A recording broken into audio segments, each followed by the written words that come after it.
Hello everyone, welcome to the Canada Truth channel and the Primitive Pete Tesla Turbine #1 project. I did a lot of testing yesterday. I ended up with the load test that showed 1.3 volts very briefly until my connection finally failed. I had no more means of connection or vinyl tape left, so there the experiment stopped.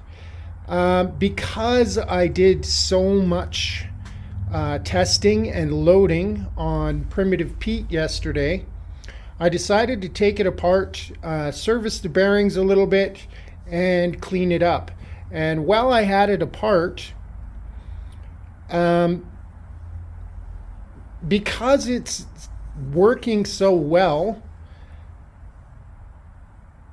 due to Nikola Tesla's brilliant idea, I thought I would show you how much more potential that Primitive Pete itself has, and how it's put together. So the end caps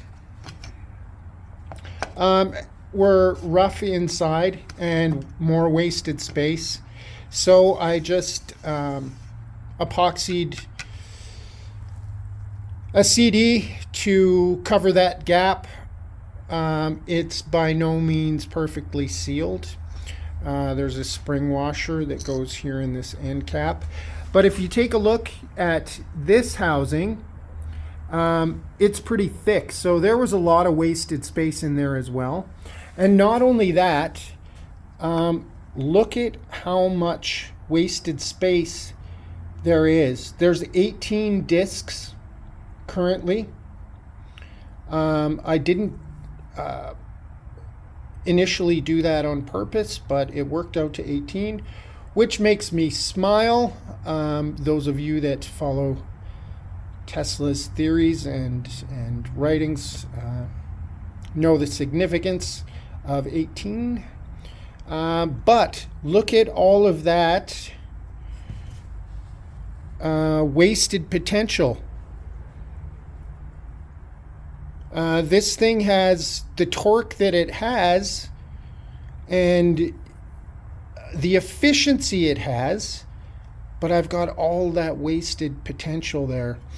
And if you look closely, you can see that my disc gapping isn't perfect.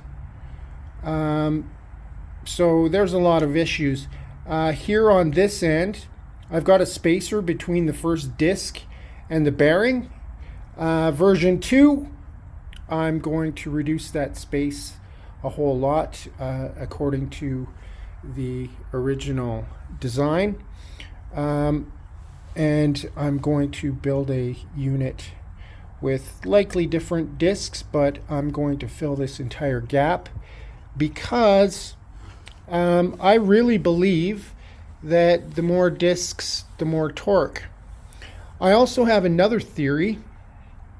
I don't know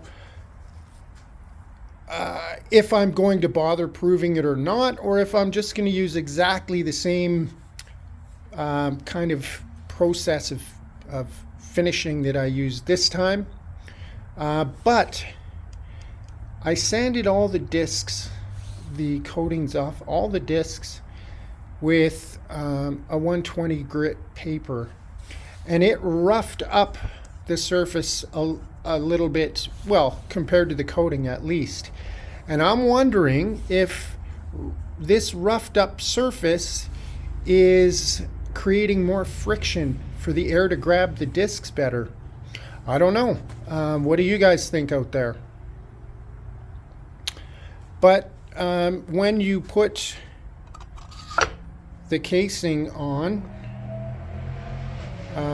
there's all this wasted space, and of course all of this wasted space.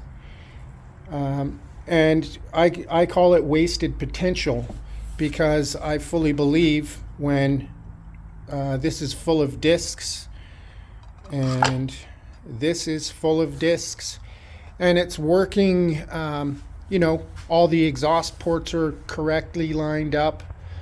All of the little deficiencies that Primitive Pete has, version 2, once it's done, I have every confidence that it's going to be absolutely amazing, thanks to Tesla's brilliant idea and patent.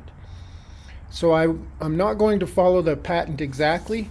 I'll likely just get another one of these motors and use this frame and housing, just because it's so easy to do it this way. Before I put it together, I might look for some upgraded bearings, but I'm going to continue testing with Primitive Pete just because I'm still amazed.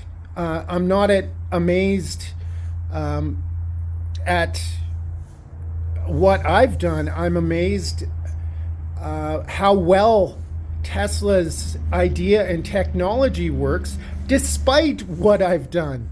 Because, like I said, the deficiencies are just a lot, and I didn't expect the result that I got, so I'm very happy and very encouraged. Primitive Pete's going back together, and I'm going to continue the Primitive Pete style load test that I did yesterday. I'd like to show you, you know, that it can sustain that voltage, even though it's very little voltage. But more proof of concept, just to further demonstrate even the efficiency of Primitive Pete is enough to drive that little inefficient motor. So stay tuned for the next video. Thank you for watching. If you enjoy this content, like, share, and subscribe. Thanks again.